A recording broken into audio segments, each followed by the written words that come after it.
नमस्कार, मैं अमरिंदर सिंह सृष्टि टीवी से। इस समय हमारे पास फरीदाबाद के जाने माने चेहरा आम आदमी पार्टी के ओपी वर्मा जी हैं और पूर्व नगर निगम एसडीओ रह चुके हैं। काफ़ी उन्होंने एक सेवा किया है। नगर निगम में नौकरी नहीं है, एक तरह से सेवा भी है। अलग अलग जगहों पे गए हैं और अपना परिचय दिए, अपना छवि छोड़ के आए हैं। वो छवि है कि लोग दूर दराज से आते हैं।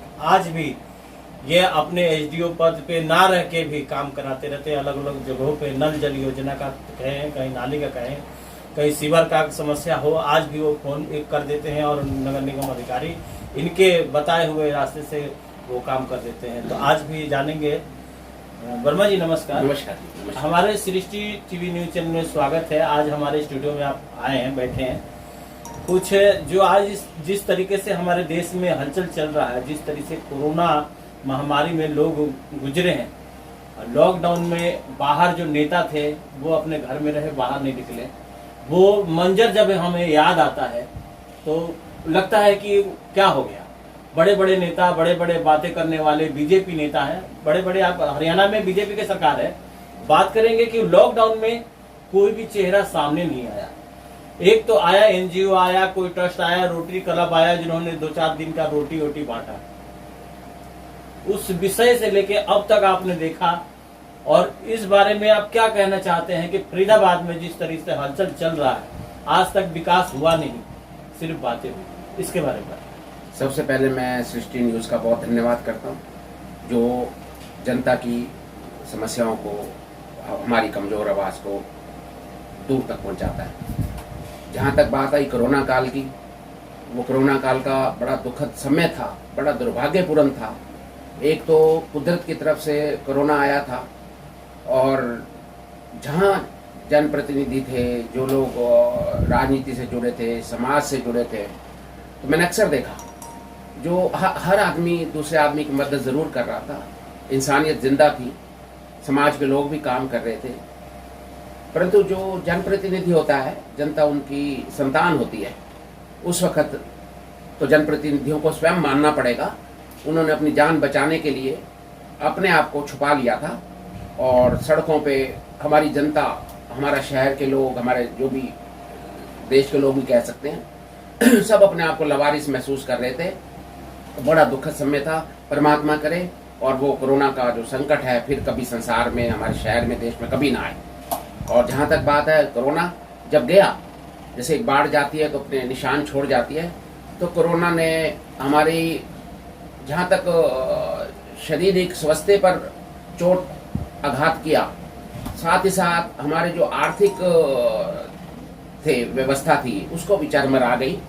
और लोगों की, जहाँ पहले नोटबंदी के वजह से, जीएसटी की वजह से थोड़ी सी कारोबार लोगों के तंग दिल्ली से चल रहे थे, कोरोना आने के बाद तो आप ही माने कि हर मध्यम परिवार की कमर टूट गई। जब कभी हम गरीब की बात करते हैं या किसी अमीर की बात करते हैं तो मध्यम वर्ग को हम अक्सर भूल जाते हैं, जबकि मध्यम वर्ग 80% हमारे भारत देश के अंदर है। वो अपने आप को मेंटेन करके भी रखना चाहता है, वो किसी से भीख मांग के भी जी नहीं सकता।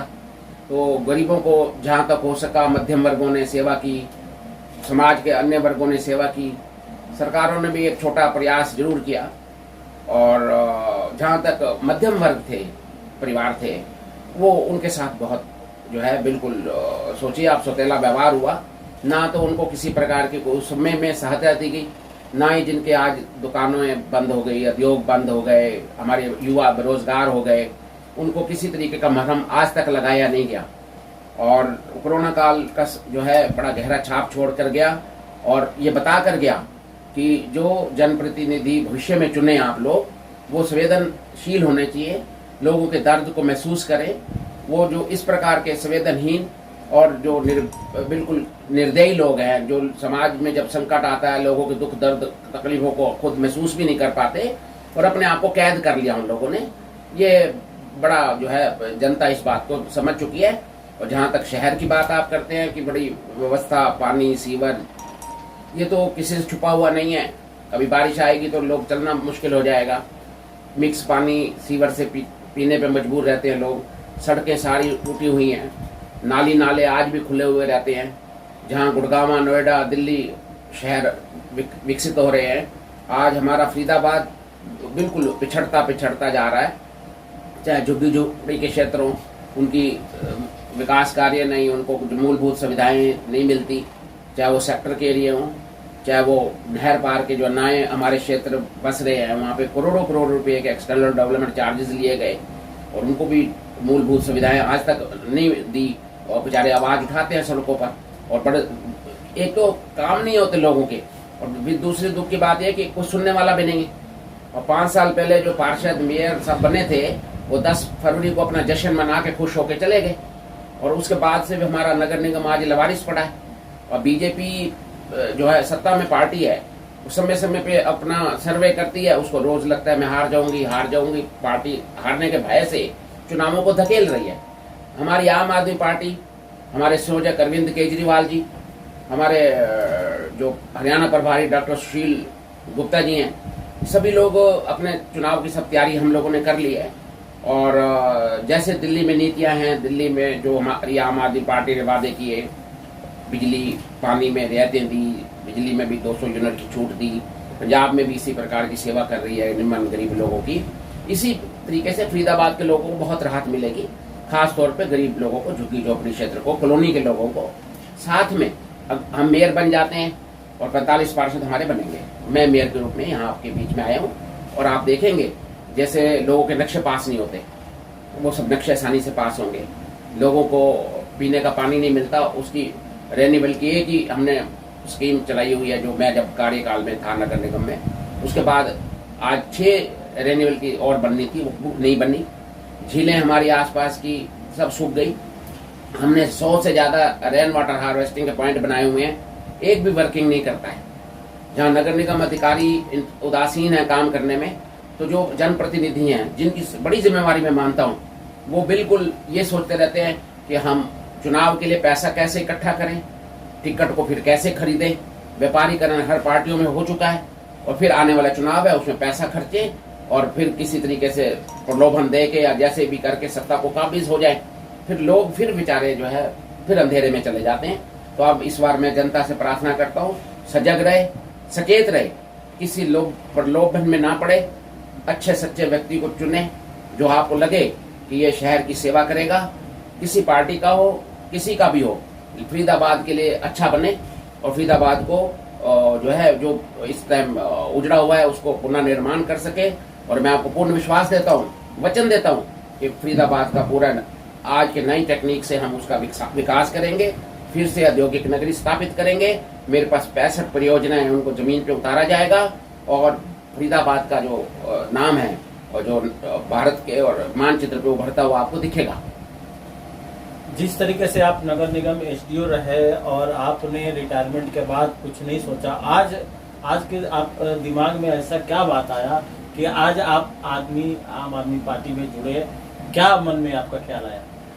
मेरे मन में, जब मैं बचपन से ही फरीदाबाद में रहा हूँ, इसी मिट्टी में पला बड़ा हूँ, फरीदाबाद को मैंने बहुत करीब से देखा है और ये मेरा परिवार है पूरा। जब मैंने फरीदाबाद वहाँ नगर निगम में था, ऑफिसर था, तो मेरी शक्तियाँ सीमित थी, और आज जब कोई भी काम करो उसके लिए शक्ति होना, संविधान के पात्र होना बड़ा अनिवार्य है। तो मैंने ये महसूस किया कि मेरे पास अनुभव है, मेरी इच्छा शक्ति है, मैं फरीदाबाद को बहुत सुंदर बना सकता हूँ।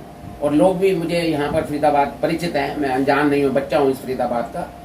तो मैंने सोचा कि आम आदमी पार्टी ईमानदार पार्टी, नई पार्टी है, और मैं उनके साथ जुड़ूं, और मैं उससे मुझे जो है मेरी ताकत भी बढ़ी, और हमारे संगठन आम आदमी पार्टी की भी उससे फरीदाबाद क्षेत्र में ताकत बढ़ चुकी है।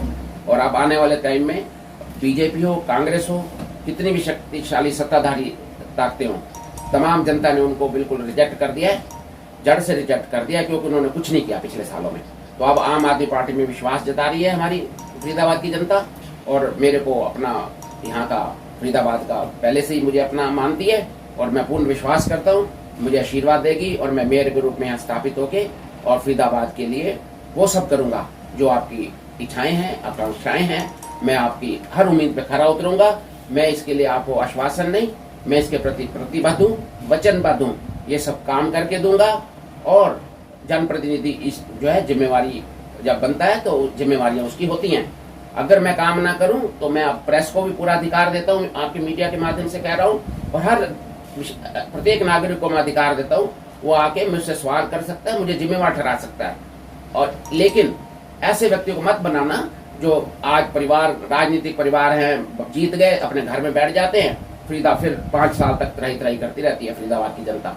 तो मेरा बस यही इतना है, जनता जो है हमारा ध्यान रखे फरीदाबाद का, और अपने शहर को लिए, अपने समाज के लिए, अपने बच्चों के भविष्य के लिए, जैसे आम आदमी पार्टी आएगी, स्वास्थ्य, शिक्षा और खास तौर पे रोजगार की ये सारी अनेकों अनेक योजनाएं बनाएगी। और जो हमारी आम आदमी पार्टी की नीतियां हैं अरविंद केजरीवाल जी की दिल्ली में लागू है, वो भी लागू की जाएंगी, और अनेकों अनेक प्रकार से फरीदाबाद बहुत आसान और खुशहाल जिंदगी जी पाएगा।